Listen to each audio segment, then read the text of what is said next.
morning, everybody. Welcome to Board Game Smorgasbord. I'm Tom Bassel. I'm Joey Evans. I'm Z Garcia. We're glad to be here.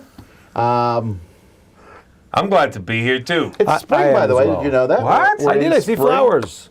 Pictures of flowers. We've been in spring for a long time, folks, but We have been. the rest of the country. February. Goodness, guys, the This is where flowers when it bloom. this is where when it like snows, everybody's like, "Wait, I thought it was spring." Oh, I love that. Yeah, I can't wait for us to get snow this year. If we ever got snow here, there'd be such panic. in There the really streets. would be. Panic in the streets. Imagine Miami drivers in snow.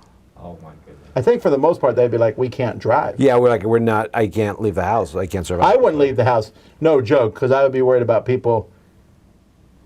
I would Driving? getting in an accident. I'd be like, Oh, "We're there's staying no home." way. Yeah. Also, the snow would be here for about what 5 seconds. Yeah, it would be Look at the gone. beautiful. It's gone. Yeah, until like 7 a.m. Then It would sun's definitely up. just melt that day immediately. Yeah. Quick snowman. Alrighty, folks. Well, we're just gonna get going here. We have a lot of things that are coming up. We should mention the Dice Tower East.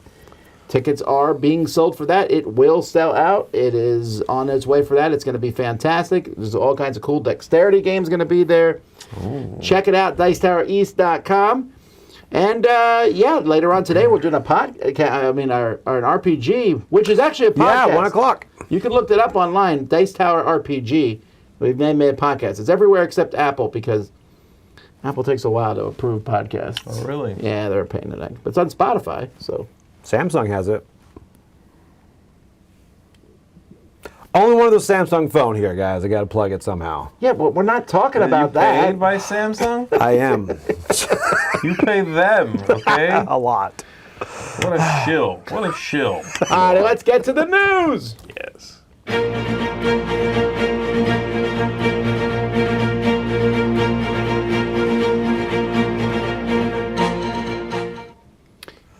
All right, Miniature Market has new owners.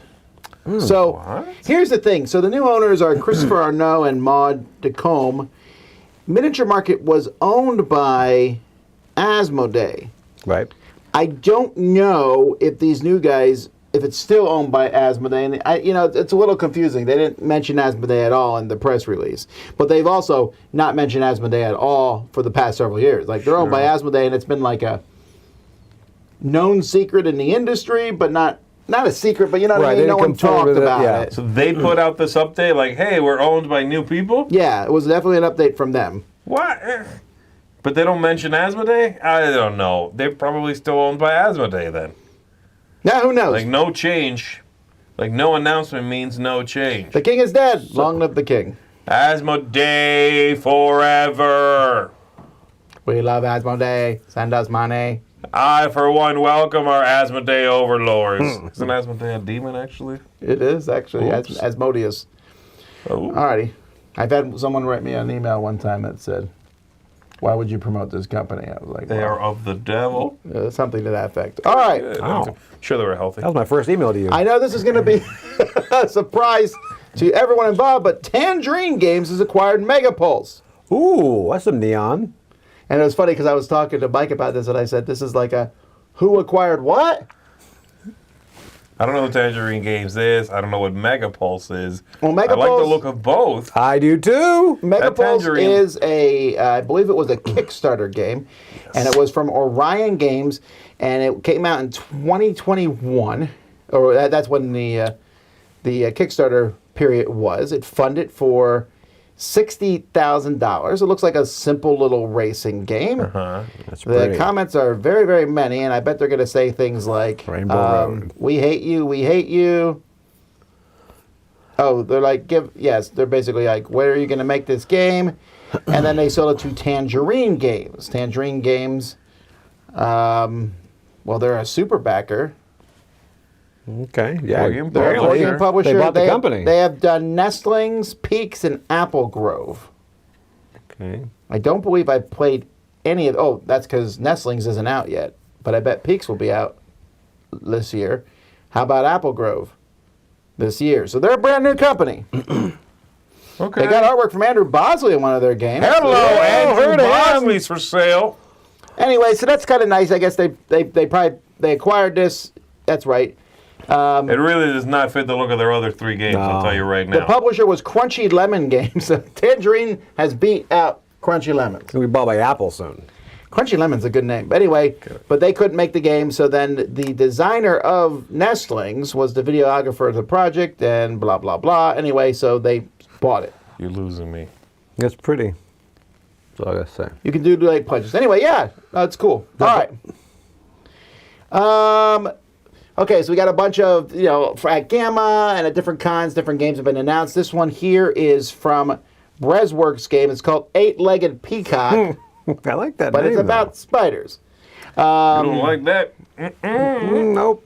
I did take a look at this game. They were at, these guys are the ones who had Holotype. And they were at, they started West. So I went by and briefly looked at this game. Just, it looks interesting. You're matching colors. They were at West? They were? Huh. I didn't see this at West. Holotype has gotten a lot of attention over the years. And Yeah, so, it's like a family weight worker placement game. yeah. So, and also has great illustrations of dinosaurs. Yeah, that's what gets me. So this is coming in September. All right, an Oink game coming out. Moving Wild. It's a huge box. I think that's a... Could you imagine if they made larger boxes, but it was the same dimensions, That'd be great. but just bigger? Jumbo cards? Yeah, it'd just be bigger. Like, it'd be this tall and this chunky, like a big barrel of a box. That would be fantastic. Anyway, this is a re-implementation of a game called Zuli from a British game designer, Chris Prescott. And there's say. different... They said the illustrations look like they're from a kid's book, which is true. It looks like those picture books for kids. And it is, you can play up to 6 players, but there's also puzzle games for 1 player. So this is coming out May 3rd. May 3rd. I don't know. This one seems a little more interesting than the average blank game. Yeah. All right, then let's see. We're got going a to take a look at system. some more stuff coming up. We got from Academy Games, we have Stellaris. Oh, that's pretty. That was also kickstarted in April 2021. So this is a bit late here. 3 years is, to me... We should have ships by then. Wait, you're saying 3 years is a bit late? Yeah, like where do you... Like most projects, it seems like most projects, they promise a year. Right. For the most part. They promise a year, on average. I mean, some say faster, some say a little bit longer. Right. But they say a year. Yes. But we give them maybe 2 years before we start really grousing. I think a year is late. After that, it's like, you're really late. Well, what if they say it will be done in a year? Yeah, you Then mean it's a year few past when months. they say it's going to happen, or just a year from when you back it? No. I'm saying if they say it's going to take 2 years, then fine, it takes 2 years. Right. And then if they're late a whole other year after that, I'm like, you're late. Got it. Okay, yeah. Anything longer than that, I'm like, you're really late. That's true. Okay, well, let's see. 1 year wiggle room is a long time. Well, let's see what they let's see I when agree. they said it would be, when they said it would come, because that's kind of where it's at, right? Oh, yeah, Seven Let's find Citadel. out. Seven Citadel was about 3 years, right? I forgot. It's been a while. Yeah. Yeah, but again, people are also fairly forgiving when they. That's Make weird. 2 It should million? show up over there, right? Oh, this is Academy Games. I hate the new Kickstarter webpage. Oh, is So that what this confusing. is? Yeah, That it's- looks weird. what is going on? Well, this is a done pledge thing here. Right there, right? Oh, April 2022. So it's 2 years late. Okay. All right. Okay. Anyway, that's coming out, and it's gonna. They say Q3 2024, so that's 2.5 years late. Whoo-wee. All right. It looks cool, that's for sure. Also coming from Academy Games, we have Grand Plan New York City. This is going to be at Gen Con this year. So this is talking about as New York grows and changes from the 1600s when it was first founded to 2000s. And you're putting neighborhoods and engaging with the news of the day. There's a lot of text on those news cards on the side, that's for sure. I wonder if that's flavor text or I hope it's flavor text. That's a cool board. I like that board. Yeah. That's city building, like historical things. I like that. That looks neat. All right, well, let's hope that's good. Western Twilight, another game coming from Academy Games. And this is a little it's a bit of a hybrid. weird one, right? So this is it's a multiplayer Twilight Struggle type game. So it's Western Legends and Twilight Struggle? Say yes. Just say yes. Just go with it. No. Come on. So this is... It was an easy choice. I understand it. This is Twilight Struggle set in, it looks like, Western Legends. the late 1800s, maybe early 1900s, somewhere around there. Pretty let down. I'm curious, they call it Western Twilight, but it's not made by GMT Games. It's made by Academy Games. And I mean, I guess you can do this. It just seems like... Well, who are the designers? Are they the same Edward designers? Castronova. No, it's not Jason Matthews and Anuta Gupta. Oh, that's weird. Okay. So it's not the same publisher or the same designers. It's just kind of inspired by. Sure, but they also use the word Twilight in it. You're allowed to do that. I mean, it's a word. Like it's Sure. Twilight Struggle. You just can't call it Twilight Struggle Western Edition or something. That's Twilight Struggle Imperium Edition. yeah, but like Western Twilight. Yeah, all right. Okay, well, anyway, this is coming It definitely- Q4. It looks the same. That's the problem. It does. That's And the arrangement of people makes me think of the Civ game. yeah. Why have you invaded my territory? That's really. You know. Anyway, interesting. What's the game length on it? Does it say? Too long it for you. does not. I don't think it should be that long. For Joey, yeah. Speaking of long play it. games, though, we have a game here that's supposed to be played in 45 minutes, and it's a war game. Oh. So this is called Garian's Harvest, Smalling, 1941. So it's a colorful map, and again, it's from Academy Games, and they tend to have lighter war games than most people, and That's better true. looking war games than most people. That's a pretty cool cover. That's a good cover. It's definitely a cool is maybe a strong word, an evocative cover, right? It's evocative, yes. I'm That's a like, good ooh, word. I wouldn't want to be where those guys are right now. No. Interesting. All right, let's leave them now and go to Adam's Apple. They talked about two games that I guess are heading to crowdfunding this year. First of all, we have Defenders of the Dictionary. That's a great title. We applaud you, Defenders of the Dictionary. I would. Keep us all in line. Oh man, that's a fantastic title. Defenders of the Dictionary. So it's a cooperative, campaign-style, No. Scrabble-esque game. Oh yes. Finally. You are the Waiting on this. aforementioned defenders who want to keep the English language from being eroded by emojis and TikTok slang. So you embark upon missions to protect it. These missions will be presented in a spiral-bound book, and you can play them in any order. Although if you play them as a campaign, which I do like that, Yeah. bonuses from villains captured early can pay dividends down the road. You're going to reveal letters and form words to achieve whatever objectives are present. Oh man. So This here's is- the thing. I'm actually who are the interested. villains in this? Like This is- OMG man. Mr. Mid. Gen Z. This was made by two fathers who were just done. And they were just like, like, no, sit down, Lucy. We're going to play Defenders of the Dictionary. Again. It's a campaign. I know we played last night. I think, though, I would be more interested. I don't know about the campaign part, but cooperative Scrabble-like game is more fun because I don't have to sit there and go, oh, who's the smartest, who knows the Yeah. most words at the table. Right. We're all working together, so I'm okay with you knowing more words than me. Oh, this is amazing. But then people look at you like, why would you go that route? There's a lot of judgment when you have to do a co-op thing. All right. This looks good. Also from Adam's Apples, Long Soul. This is a game for 1 to 4 players. They had previously announced this. It was going to be called Dragonfest. I guess now it's Long Soul. And you're a water dragon competing to return honor and good fortune to your island, dwelling creators, blah, blah, blah. This is clearly an abstract game. So you have ring resources, stacking them up, and you're going to fly from one spot to another, gathering a ring from the space that you left. So it sounds a little bit like a weird crossover between Yinch and Hey, That's My Fish. Okay. Sounds interesting. It looks interesting. I mean, Adam's Apple is definitely a company I like keeping an eye on. They I have agree. interesting stuff. I agree. All right, Soulforge Fusion Battle for White Fang Pass. Ooh. A standalone expansion, or what's that called now? Standalone? What was They the have a word word for for that? it? Oh yeah, we heard a word the other day that was a What? I wasn't combination here of for those that. two. What's that? Standalone expansion, a stanchion. Wasn't a stanchion. That word's taken. Velvet stanchion. Anyhow, this is coming from Richard Garfield and Justin Gary, and has new Forge-born abilities and over 10,000 new cards. How can you have 10,000 new cards?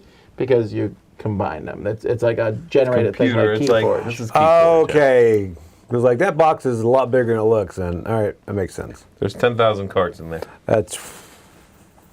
Don't give me any idea. Shards of Infinity Who is is... Expandalone, somebody said? Expandalone. Expandalone, that's right, that's what it's called. You guys went stanchion over Expandalone? Stanchion is good. Come on, man. Don't say you guys. He said stanchion. I said it, okay? Do not include me in this. Stanchion. That word keeps people out.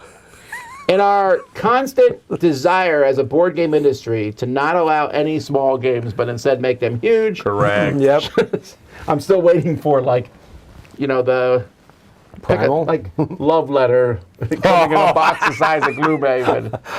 It's got to be. I'm assuming this is the size of like a Ticket to Ride type thing. Sure, but again, it was a small game, but this has everything from the game, including the expansions and promo cards, and new upgraded components, and a new Shard Master. I'm sure. Again, here's the thing that gets me. Okay, and I don't think it's okay. I really don't. All these big boxes, always. They're like the game and the expansion and the promos and the everything and that, and one new character or three new That's true. cards. I'm like, come on, you know that's predatory.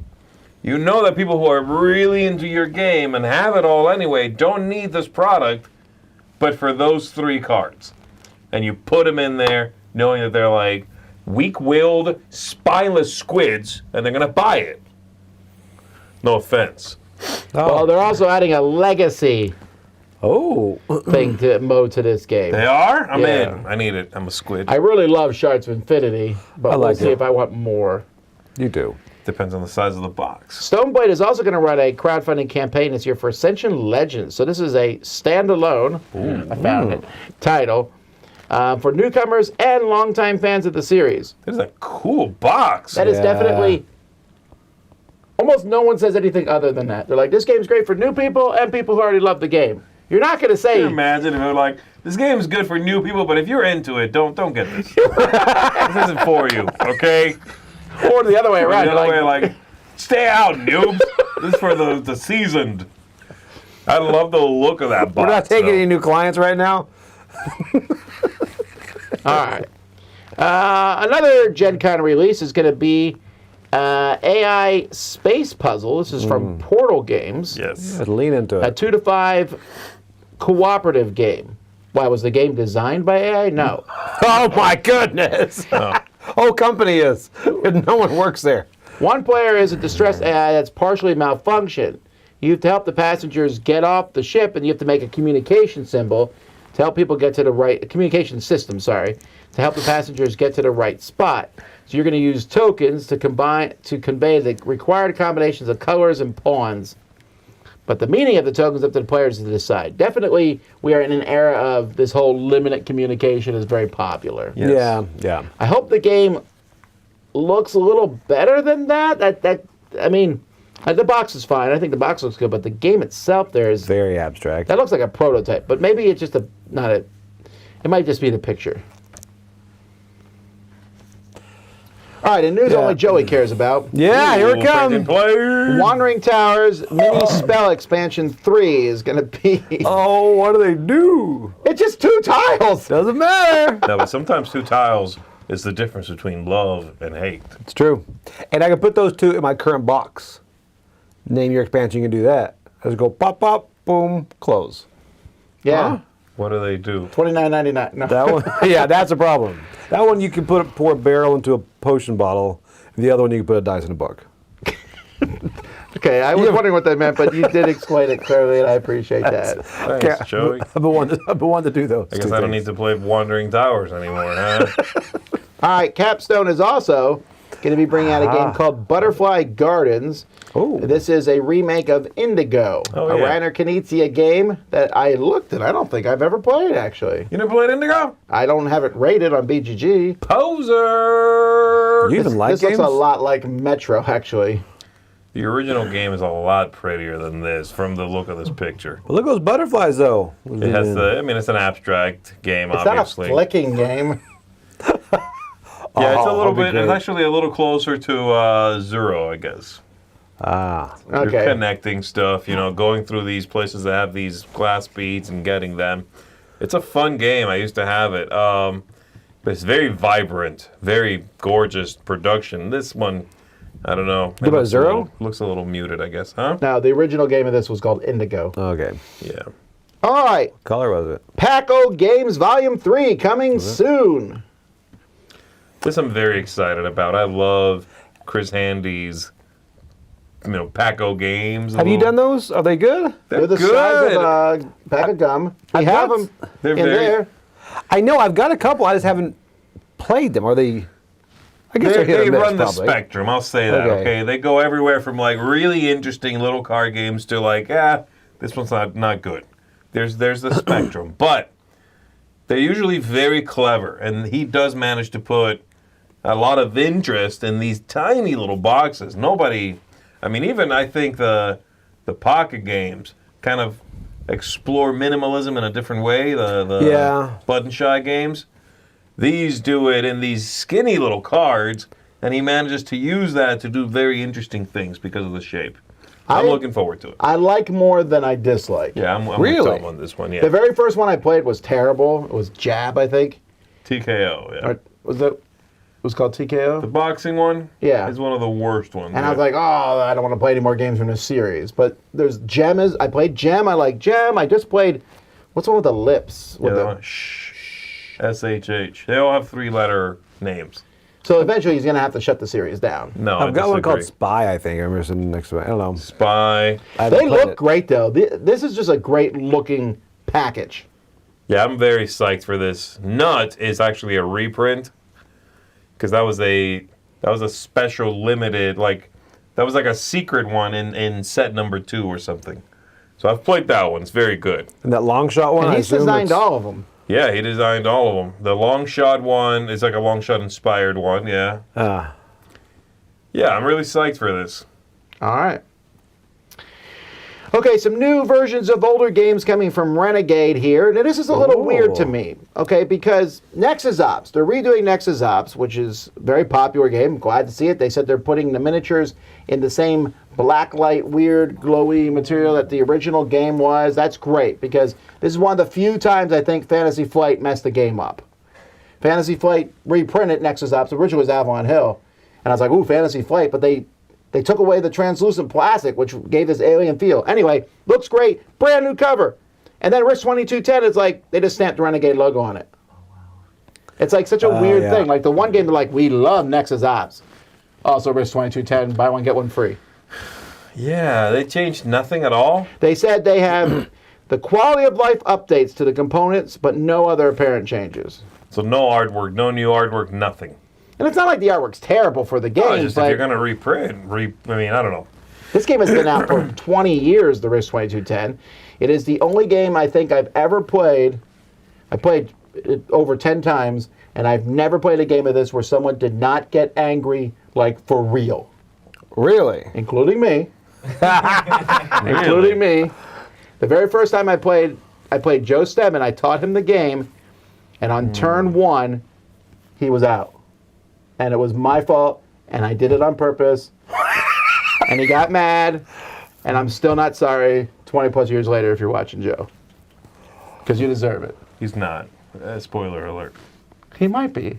He's not. Hey, Joe. Joe. Turn this off. Anyway, Risk 2210 is a... you probably never played it. No. So it's like Heard Risk. Yes. Capital Risk. So it's like Risk, but it's only 5 turns. The game is only 5 turns long, which it's still a 2-hour plus game. There's the moon involved, and I think they added Mars as an expansion at some point. And there's also nuclear bombs. You can just blow up whole sections. There's all kinds of stuff. It is Really? not nice at all. Wow. Nexus I have a soft Ops, spot though. for it, but also I'm probably not going to ever play it again.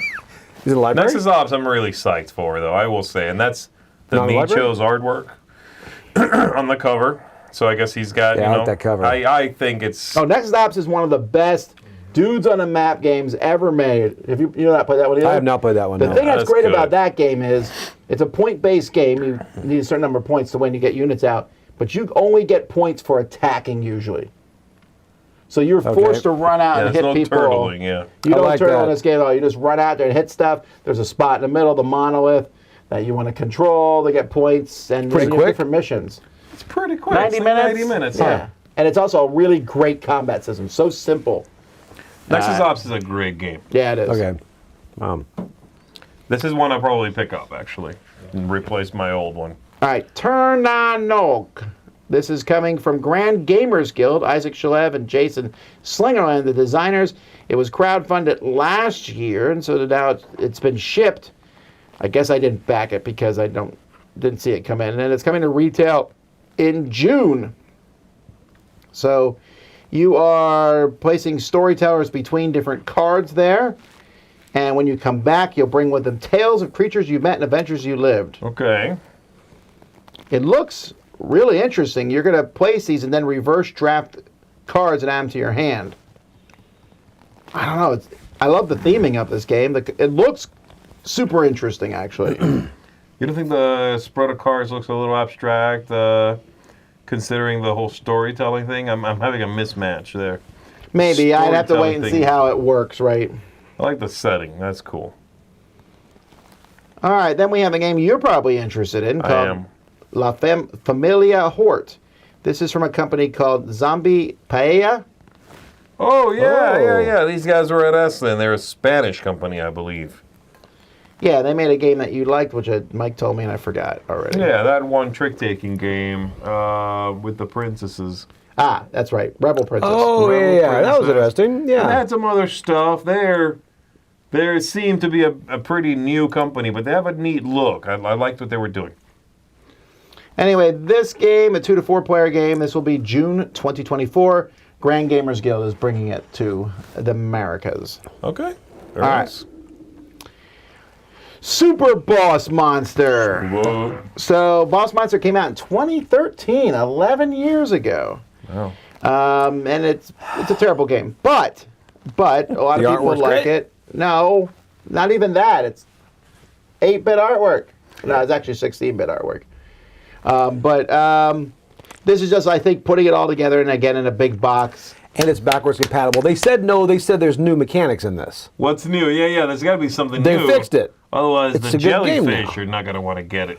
Right. Here's the thing. I'm not going to worry too much about what everything's in this because it's coming to crowdfunding. So we'll just wait and see when they launch it. We'll know more about it. They've learned from Overboss. Overboss was good. You guys liked Overboss, right? I don't think they needed to learn anything. Just because I didn't like Boss Monster, it sold over 1 million copies. Yeah, It did. Joey. It's. To me, half of those are me. Do you like Boss Monster? No, but I got them. It's Was it a print and play? no, but I'm hopeful that eventually it'll click. Oh wait, Mike Howard says it's live right now. I don't know if I would believe Mike Heller. Anybody with the name Mike maybe shouldn't be fully trusted. Yep, it is. It's on Kickstarter right now. I take back what I said, Mike. My Has apologies. My sincerest- $434,000, $4,817. I do like that box cover though. That is straight up a Super Nintendo. Super Nintendo. Look at that box cover. Yeah, I like that. I was going to see how. Wait, did it you just back started? it? Did you Not back right it? now. I just got to make sure it's on Kickstarter. I should It is. follow Joey on Kickstarter to see. Oh, you would. I would get lectured. Is that possible, Joey? Can we follow you on Kickstarter? But that would you Alright. would play that new mechanics. Let's jump back to Renegade, and I have some issues with this next game, Robo Rally Transformers. So in this game, it's based on Robo Rally, and you have Transformers, and you have two different. You can be the vehicle, or you can be the robot, and there's 6 different Transformers. You have upgrade cards that you can upgrade specifically to your robot, and then there's also a random upgrade that you can make from a deck, and you have Energon. So it sounds like there's a lot of changes, and it Right. might be a really fun game. I love Robo Rally. I don't get this matchup though, because Robo Rally, you are programming the robots, and Transformers are sentient beings. That is not like I will move forward. That's not how they work at all. But that's how Robo Rally works. You program your robots; they move around and shoot each other or whatever. Am I the only person who's a fan of Transformers and likes Robo Rally? I like think you don't- Transformers. Both those things are the opposite of you, right? I like Transformers fine. I mean, and I like both of these things fine. I think you're being a huge nerd right now. I love it, though. I love Like a it. huge nerd. Like Robo Rally and Transformers don't really mix because Transformers are sentient. No, I don't. No, I'm sorry. You need to make your themes match well. You can't just be like, hey, I got a robot game and we have a robot IP. Therefore, they must match. I think that's a bad idea. Yeah, But also, you'd play it. Robo Rally 30th Anniversary Edition is coming out. That's the one. That's the one. So this is gonna. And this one, the robots are sentient. has four Ooh, I like that cover a lot. new Weird double-sided game boards, wooden tokens, pre-painted robots, dual-layered player boards, and a $120 price tag. Dual layered player boards. Why? There's nothing on them, but you put cards on them, right? I'm buying this game. You are? I like Robo Rally a lot. But there's no Transformers in this one. All right. Wow. All right. Well, anyhow, that's Robo. That's the news. That's the news. Nerd. This is a segment where we take a look at a board game based on an IP, and I tell you if the IP and the mechanisms match. Today we're looking at Disney's Cookie Swap. What you're trying to do is you're going to have 3 sets. So you need to get 3 sets of cards, and you want all 4 of these cards in the set to be the same. So in this case, I have 3 of her and 1 of the duck. So I need to get rid of the duck and find the missing card for this set. Once I have a complete set, I flip it over, and that is scored. If I'm able to do that 3 times before everybody else, I win the game. So the first thing you can do on a turn is you can turn over, you can look and see what's in your stacks. At the beginning of the game, you don't know what's there. Okay, I got 3 of these. Obviously, I want to work towards her.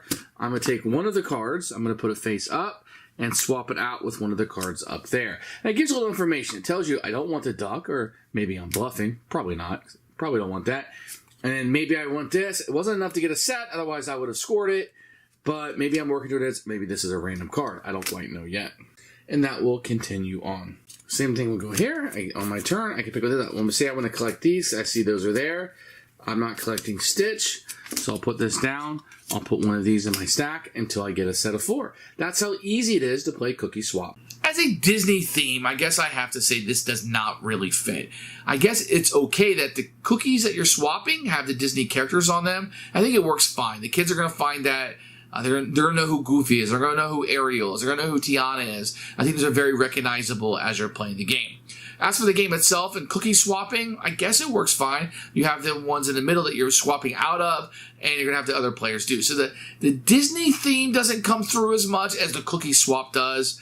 So I would say probably while this game, to me, is one of the better ones in the Funko Christmas line, the IP, the mechanisms don't really match with the Disney theme, but it does match with swapping cookies. So, but this is one I would definitely shine some light on and tell you, if you look into these little Christmas Funko line games, this is one of the ones that my family likes better than the others. That's Disney Cookie Swap.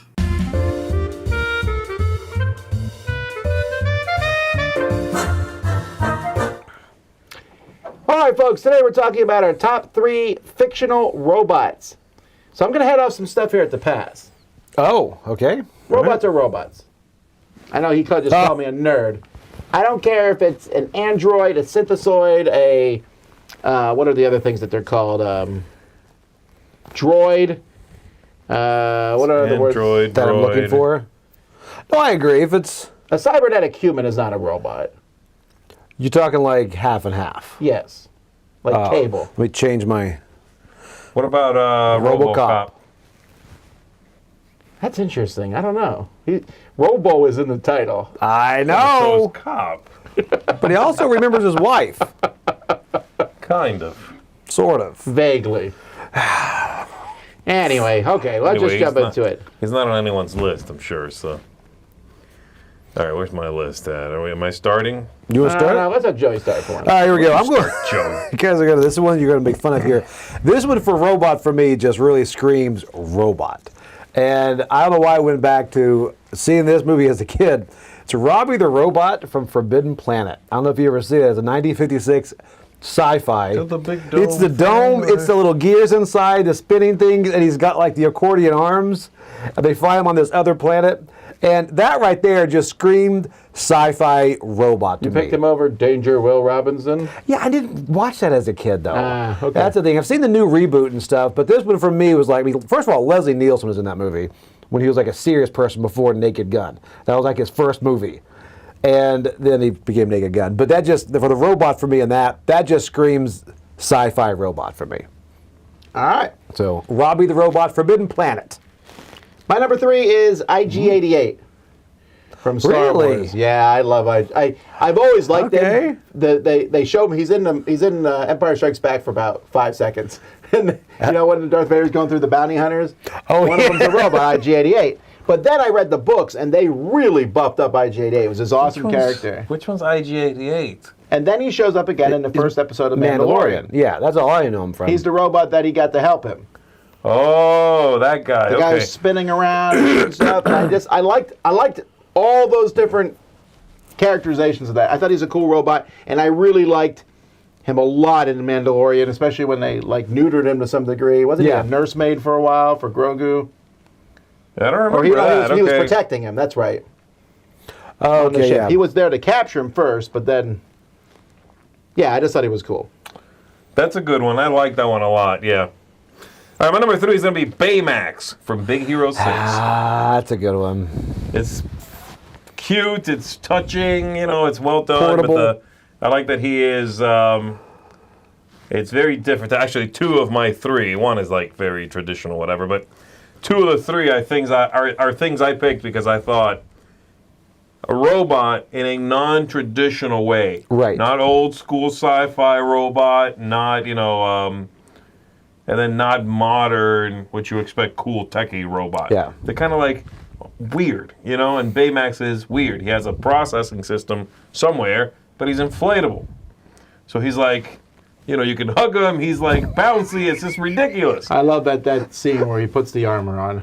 Oh, so He puts good. the armor up, So it good. just goes off, and Yes. he's like, it's a great, great robot. It is, there's something about him that is more relatable and a little easier to sort of create a connection with than, say, Iron Giant, which is also sort of a similar idea, Right. but I like Baymax better. It's a little easier to relate to that character. Yeah. So for me, from Big Hero 6, Baymax.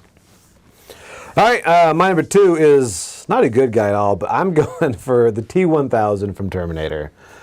I mean, Sure, he might be back. He might be good. His heart, he's good. I mean, What heart? I went. I thought about Schwarzenegger. It was a T-800. I forgot what his number was, but you got to go T-800, T-1000. It's like, Cyberdyne Systems 101.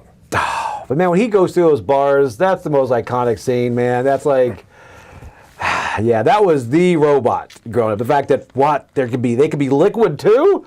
Mind was blown at that moment. That was the robot. I wouldn't want one. I definitely would. Well, if you own Skynet.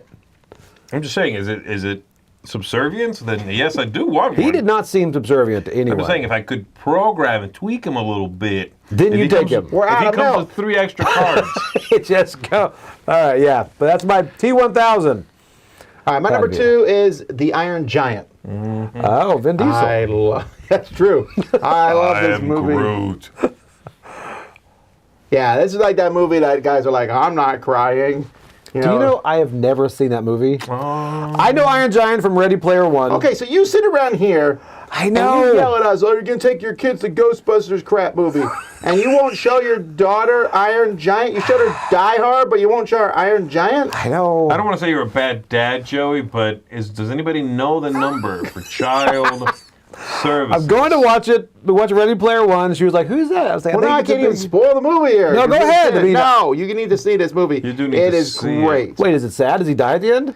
I'm not telling you what Everybody happens. dies. Oh, if he dies at the end, I'm not watching it. Iron Everything Giant, a dies. fantastic movie, The sequel and is one of my favorite post-apocalyptic. robots.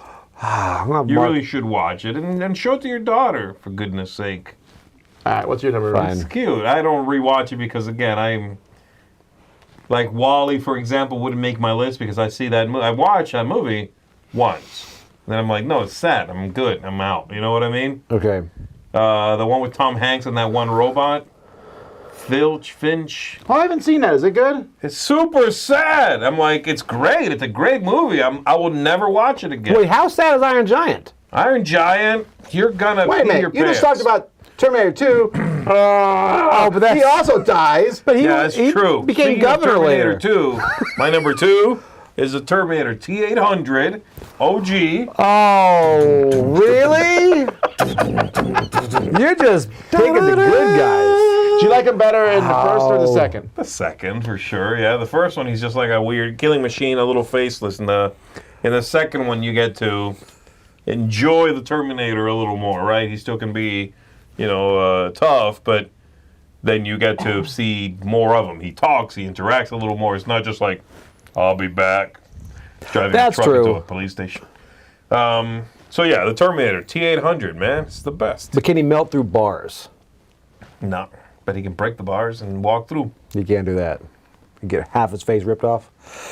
All right, my number one was one I never. As soon as we came to the list, this is my number one. Never wavered, and because you look for a robot that you want to be with you all the time, and this is one. And I am choosing my number one is Tom Servo from Mystery Science Theater 3000. I need somebody. I want to watch a movie with Which somebody. one's Servo? The one with Yes! the candy? Yeah, with the candy sitting there next to me on the couch watching movies. That's my robot, pretty man. good. That's hilarious. I would never even considered that That's one. pretty good, Joey. I mean, even we all go to movies, I would buy a ticket for him to sit right in the middle of all of us. Be fantastic. You do see a lot of bad movies, so I this does work with you. So good. All right. Oh, I'm excited about that That's one. pretty good. I like Well, that. my number one is boring comparatively because it's a crossover with Joey because he's correct. It's the T1000. There we go. Okay. And it's not the melting through bars thing. It's when he runs. The way that he would run. And I was like, he's going to catch the car. so good. It was I the love same- how that Terminator, though, he would like not run unless he needed to run. Sure. That movie could have been 12 minutes long if he would just run. He could run. He's not getting tired. You know what I mean? Yeah, but it's just every time he showed up, he really did feel incredibly menacing. He really He did. does. He And does. just that, I was like scared though. Like that. One of my favorite scenes from a movie is that whole sequence where he's coming from one direction, the T800 is coming from the other with the box of roses, and then the roses yes. fall and the shotgun comes. That's such a great scene because he shoots him and he just looks down and he's like, man, he keeps coming. They shoot him like they reform, and you see that for the first time. You're Like, yeah, what? we're in the future now. Yeah. Yeah, it's. And again, he's just unstoppable, man. He'll reform. That one scene after he's frozen with the liquid nitrogen and broke, and you're Oh, like, then they start going and you're back like, okay, and then he like reforms. When he finally reforms, you see him. He's perfect, basically, and but they cut back to the T800, who's messed up. He's like. And you're like, okay, there's no way this guy, he repairs. He's brand new every time. You know what I mean? So, yeah, you're right. That's pretty good. I like the T800. I got a soft spot. Let me for guess that your guy. number one. My number one, just somebody just mentioned it. It's a weird pick. Bender? I thought it was No, Bender. it's not Bender. It's from a Ah, movie. I thought my guess was Ah, Bender I because I thought- know you love Futurama. I do. I like Bender. He's funny, but no, it's technically a tie. There's several robots in the movie, and it is a serious robot. It's but it is from that Interstellar movie. In the movie bartender? Interstellar. No, you're thinking of the one with. Oh no, wait, Interstellar is. You're thinking of the one with. Are you talking about just the big cube thing? Yes, the things. They're these military robots. Looks like a refrigerator with arms. Yeah. Interstellar? Have you seen have. Interstellar? Yeah, they have these So they giant have robots. these military soldier robots that they Oh! reprogram or they've retasked to help them with the space program. And they're called TARS and CASE. Okay. And there's a third defunct one later in the movie. And they have personalities, really interesting voice work with these. And they're just really... They're not flashy in any way at all. They're utilitarian. And they work really well. There's a few scenes in that movie that the robots, like, they're just a big square and they kind of articulate it. But they can, like, break up and, like, eventually, like, something that can pick something up breaks out of them. Or they can, like, stagger themselves off and kind of run. It felt like it's a realistic. That's a robot we could see. That's in our what future. I mean, and I love the depiction of that. I love how well put together they are. I thought they were so cool. Wow, I like that choice. That's a good choice. I wouldn't have thought of that one. No. Yeah, those are fantastic. Tars, Case, I love those, and that movie's fantastic. There's a Yeah, lot I love of great, that movie. There's a lot of great Robots? robots out there. Yeah. You guys think of Fly the Navigator? I thought of that one too. I haven't thought I'm of, Pee Wee Herman. I Yeah, haven't thought of that movie in ages. I Good know, night, like- yeah. All right. Data. I didn't would have got the Android talk on by people on that one. I did think of Data, He's but still a robot. Whatever. you can't own a cares? Data. That just feels wrong. Well, they argued about that actually. I know. The whole episode.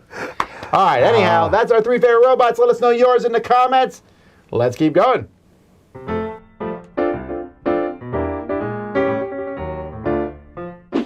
Hi everyone, it's Tarrant. And Stella here from Maple University. You know what I learned about MLAM Space Agency, beside the game of course, is what is the meaning of MLAM? Someone told us what it meant while we were playing. I'm not even sure I fully understood it, so I'm going to continue to claim ignorance. Okay, that's what it means, right?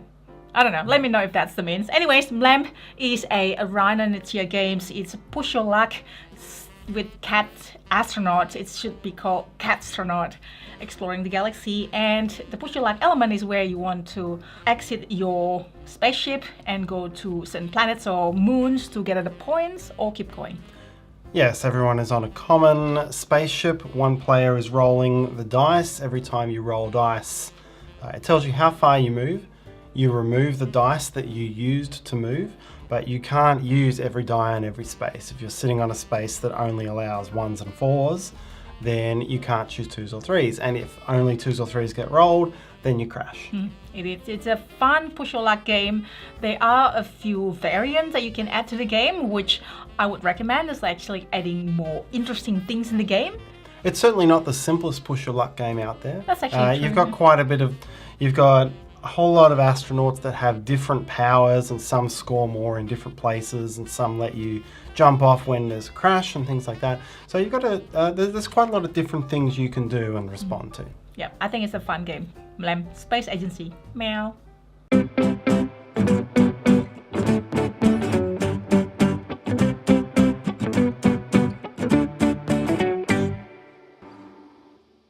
All right, we're taking a look at Quiet Roller. So these dice themselves are made out of the little foam core.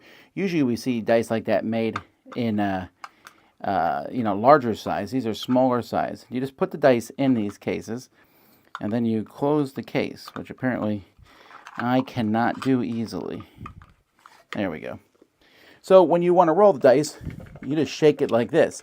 Now I really like this one here because basically if I need a single die roll, I can say orange and roll it. If I need 2 dice, I can say blue. 3 dice white, then you can just add the different dice together. There's also these here, which are 10-sided dice, or you can do 100, say the black and the red. And I have 85. And then you just have your regular polyhedron one. Now the pink one doesn't seem like it rolls really well, but honestly you can just do this and everything's going to shake pretty well. And they're not that noisy comparatively. Now noise is not something that bothers me. I wouldn't mind shaking dice up and hearing a loud rattling. But that might bother you, so this would be something you want.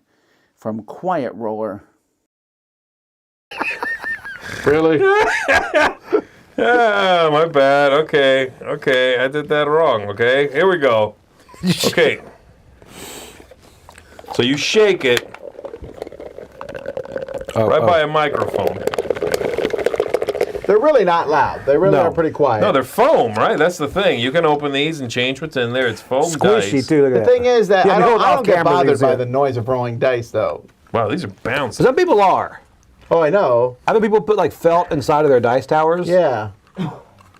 But I want to hear the clankety clank. I do too. Clankety again- clank is where it's at. Yeah. These are pretty neat though. Like for an RPG, I think you could have this, and you won't lose dice this way. You give this to like John, the guy who always throws his dice on the floor. Oh I yeah. hate that guy. He'll still probably throw the box on the floor. I don't know who that is, but You give it to him, and you tape it up. It's like completely you taped. tape it to his hand, actually. But these are like not as hard as the silicone dice. These are like really squishy. Can I have one of your? Can somebody like give me? Can we make a variety pack here? Do a trade?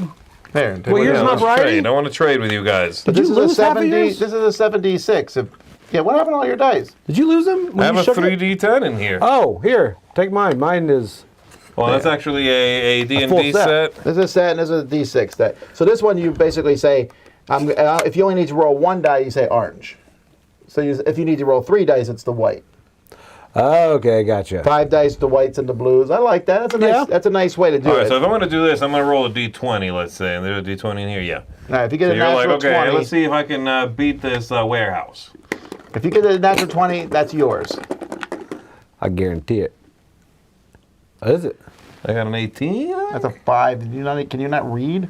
That is not a D20. Oh, that's a D20. 18. That's pretty close. That's a 12. I'm new to this dice thing. Are you supposed to keep them in the box? Is that what 12. this is?